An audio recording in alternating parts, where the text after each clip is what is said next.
नमस्कार सर, मेरा नाम राजू है। मान लेते हैं कि आप एक ऑफिसर हैं और 12 साल मात्र सर्विस बचा हुआ है आपका रिटायरमेंट लेने के लिए। आईएएस ऑफिसर हैं, आईपीएस ऑफिसर हैं, आर्मी एयरफोर्स नेवी में ऑफिसर हैं और आपका सर्विस अब 12 साल बचा हुआ है और आपने कभी भी इक्विटी एसआईपी में, म्यूचुअल फंड में इन्वेस्ट नहीं किया, ये सोच के कि ये काफी रिस्की एसेट है, जबकि ऐसा है नहीं। आप यदि 10 साल 15 साल पहले म्यूचुअल फंड का अध्ययन किए होते तो आपको ये रिस्की बिल्कुल भी नहीं लगता। यहाँ पे एक वेबसाइट पे जाते हैं, starsip.in के मेरे वेबसाइट पे जब आप जाएंगे तो यहाँ पे 3 ऑप्शन आपको दिखेंगे, एसआईपी, वन टाइम, पेंशन।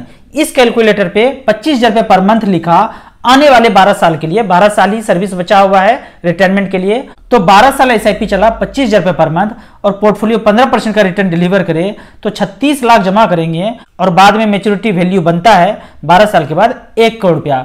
अब वन टाइम में जाएंगे, जब वन टाइम में गए तो 1 करोड़ रुपया जो एसआईपी से एक्यूमुलेट किया था उस 1 करोड़ को वन टाइम में रख दिया और आने वाले 5 साल के लिए अब 12% का रिटर्न कैलकुलेट करूं तो 1 करोड़ का वैल्यू 5 साल के बाद बनता है 1 करोड़ 76 लाख रुपया। मतलब मैं आपको यहां पे ये बोलना चाहता हूं कि 25,000 का एसआईपी चला रिटायरमेंट तक, रिटायरमेंट के बाद कुछ पैसे मिलते हैं, पेंशन शुरू हो जाता है, तो आपको इतना जरूरत तो होता नहीं है उस समय कि इमीडिएट म्यूचुअल फंड से पैसा लिया जाए। तो 5 साल आपको म्यूचुअल फंड में और इंतजार करना चाहिए, तो 1 करोड़ रुपया बढ़ के 5 साल में 1 करोड़ 76 लाख रुपया हो गया। मात्र 12% का रिटर्न यहाँ पे मैंने कैलकुलेट किया है। उसके बाद पेंशन में जाते हैं, पेंशन के कैलकुलेटर में जाते हैं। 1 करोड़ 76 लाख रुपया जो हमने अचीव कर लिया, पहले 12 साल एसआईपी चलाया, उसके बाद 5 साल और पॉज दे दिया, वहीं पे पैसा इन्वेस्टेड छोड़ दिया, तो 1 करोड़ 76 लाख रुपया हो गया। वहां से 1,15,000 रुपए पेंशन लेना शुरू करेंगे आने वाले 15 साल के लिए और मात्र पोर्टफोलियो पे 11% का रिटर्न कैलकुलेट करूं तो टोटल पेंशन विड्रॉ कर लेंगे 2 करोड़ 7 लाख रुपया। पहले तो 1,15,000 रुपए पेंशन ले रहे हैं, हर 1 तारीख को अकाउंट में आ रहा है, तो ऐसा करके 2 करोड़ 7 लाख रुपया 15 साल में पेंशन वापस आ गया और बाद में बैलेंस वर्थ बचा 3 करोड़ 81 लाख रुपया।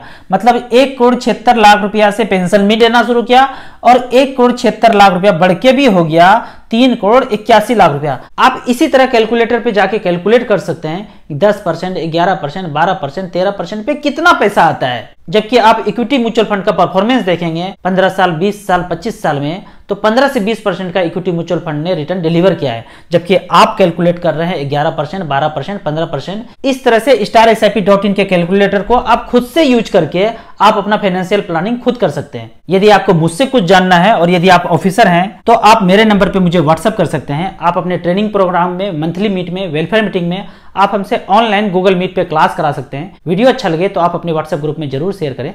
Thank you so much.